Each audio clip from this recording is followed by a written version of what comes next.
ഏതായാലും നിങ്ങൾ account number അയക്കി, ഞാനേ എന്നെ കൂടി കൈയുടെ മരുന്നേം ചെയ്യാം. ഓക്കെ. 10,000 നെല്ലുണ്ടെങ്കിലേ എലി വയനാട്ടിൽ നിന്ന് വരുന്ന കേട്ടിക്കണേ. ആരാ വിളിച്ചത്? പണ്ട് ഞാൻ ഗ്രോസറിയിൽ പണിയെടുത്തപ്പോഴേ എൻ്റെ കൂടെ പണിയെടുത്തിരുന്ന ഒരാളാ. ഇത്ര കാലം എനിക്ക് വിളിച്ചിട്ടില്ല. ഇപ്പൊ കയ്യിൽ പൈസ ഉണ്ടെന്ന് അറിഞ്ഞപ്പോഴേ ആ ബന്ധം വെച്ച് സഹായം ചോദിച്ചു വിളിച്ചതാ. എനിക്കിപ്പോ എവിടുന്നൊക്കെ വിളി വരുന്നേ? ആൾക്കാരെ വിചാരം നമ്മൾ പൈസ അങ്ങനെ അട്ടിക്ക് വെച്ചിക്കാന്നാ. നമ്മളെടുത്ത് പൈസ ഉണ്ടെങ്കിൽ നമുക്ക് അതിനനുസരിച്ചുള്ള ചെലവില്ലേ? ഈ ശല്യം കാരണം ചില നേരത്തെ ഞാൻ ഫോൺ ഓഫാക്കി വെക്കലാ. ഓഫാക്കി വെച്ചിട്ടൊന്നും വലിയ കാര്യമില്ല. ഫ്ലാറ്റ് തെരഞ്ഞു പിടിച്ച് വന്നിട്ട് ബെല്ലടിക്കും. ജവിട് നമുക്ക് കാര്യത്തിൽ കിടക്കാം. ഇപ്പം നമ്മളെ 3 ഷോപ്പ് വളരെ ഭംഗിയായി നടക്കുന്നുണ്ട്. 4ാമത്തെ ഷോപ്പ് തുടങ്ങുന്നതിൻ്റെ മുമ്പ് ആദ്യം നമുക്കൊരു മാനേജറെ കണ്ടെത്തണം. ഞമ്മക്കിപ്പോൾ എപ്പോഴും ഇതിൻ്റെ പുറകെങ്ങനെ ഓടി നടക്കാൻ പറ്റുമോ? ഇവിടെ തന്നെയാണ് അവസ്ഥ. സഹായം ചോദിച്ചു വരികയാണ്. ആരാന്നൊന്ന് നോക്കാം. പിന്നെ പറഞ്ഞു ഒഴിവാക്കാൻ പറ്റണാലും എല്ലാണ്ട് ഒഴിവായിക്കാളാ. ഞാൻ ഇവിടെ ജാറിനാളാ. ജാഫറിനൊന്ന് കാണേണ്ട ആവശ്യം ഉണ്ടായിരുന്നു. ആരാ? എന്താ? ഓനക്കറിയാം ജബലലിൽ ഉണ്ടായിരുന്ന അബുട്ടിയാക്കെന്ന് പറഞ്ഞാൽ മതി.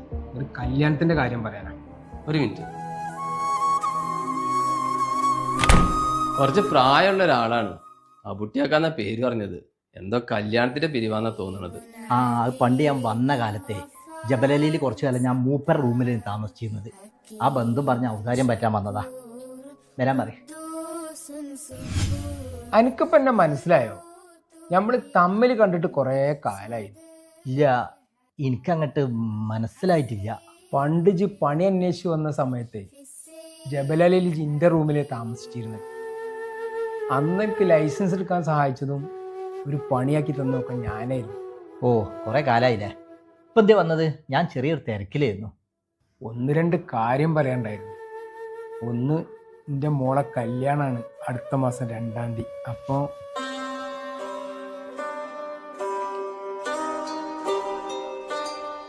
2-ാം തീയതി ഞാനേ ഞങ്ങളെ 4ാമത്തെ ഷോപ്പിൻ്റെ ഉദ്ഘാടനമാണ് അടുത്ത മാസം. അതിൻ്റെ കുറച്ച് തിരക്കിലാണ്. നിങ്ങൾ നമ്പർ തന്നിട്ട് പോയിക്കോളി, ഞങ്ങൾക്ക് ഫ്രീ ആകുമ്പോൾ തിരിച്ചു വിളിക്കാം. അപ്പോൾ അത് വെച്ചോ. ഞാൻ ഈ പറഞ്ഞതൊന്ന് മുഴുവനാക്കട്ടെ. ഇവിടെ ദുബായിൽ വെച്ചിട്ടാണ് കല്യാണം. 3 ദിവസത്തെ പരിപാടിയാണ്. 2-ാം തീയതി നാട്ടിൽ നിന്ന് കുറച്ച് മന്ത്രിമാരും VIP-കളും നേതാക്കന്മാരൊക്കെ വരുന്നുണ്ട്. അന്നാണ് ഇജും വരേണ്ടത്. പിന്നെ 2ാമത്തെ കാര്യം, അടുത്ത മാസം 10-ാം തീയതി ഷാർജയിൽ എൻ്റെ 30ാമത്തെ ഷോപ്പിൻ്റെ ഇനാഗുറേഷനാണ്. അതിനും കൂടി ക്ഷണിക്കാൻ വേണ്ടിയിട്ടാണ് ഞാൻ വന്നത്. പണമാണ് വലുതെന്ന് ആരും കരുതേണ്ട, പരസ്പരം നമ്മൾ പിണങ്ങി നിൽക്കേണ്ട. അഹങ്കാരിയായി നമ്മൾ മാറാതെ നോക്ക്, അനുഭവം ജീവിതമാണെന്ന്